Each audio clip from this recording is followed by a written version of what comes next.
पाए, कितना सीख कर गए, ये तो महाराष्ट्र पहुंचने के बाद पता चलेगा। लेकिन जो बाला साहब जी की शिवसेना थी, वो इस समय अपने मूल आत्मा के साथ, मूल नीति और सिद्धांत के साथ, भारतीय जनता पार्टी के साथ महाराष्ट्र में सरकार चला रही है। अब कोई तेजस्वी से सीखने आएगा, तेजस्वी से मिलने आएगा, तो एक ही गुण सीख सकता है, उनसे केवल भ्रष्टाचार का गुण सीख सकता है। दूसरा कुछ भी सीखने की संभावना बिल्कुल नहीं है। और नीतीश जी से मिलकर के अगर विपक्षी एकता की बात करते हैं, तो कुछ दिन पहले केसीआर यहाँ आए थे। जो लोग मिलकर के एक प्रेस कॉन्फ्रेंस में अपनी एकता नहीं दिखा सकते हैं, वो विपक्षी एकता कर लेंगे। नरेंद्र भाई मोदी इस देश के सर्वप्रिय, मनप्रिय, जनप्रिय, लोकप्रिय नेता हैं।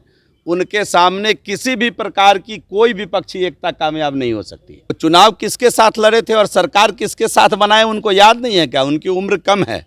अपने बाबा के पद चिन्हों पर चलने का अगर प्रयास करेंगे तो भटके हुए लोग सही रास्ते पर आने में उनको समय नहीं लगेगा।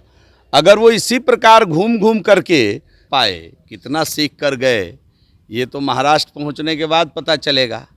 लेकिन जो बाला साहब जी की शिवसेना थी, वो इस समय अपने मूल आत्मा के साथ, मूल नीति और सिद्धांत के साथ, भारतीय जनता पार्टी के साथ महाराष्ट्र में सरकार चला रही है।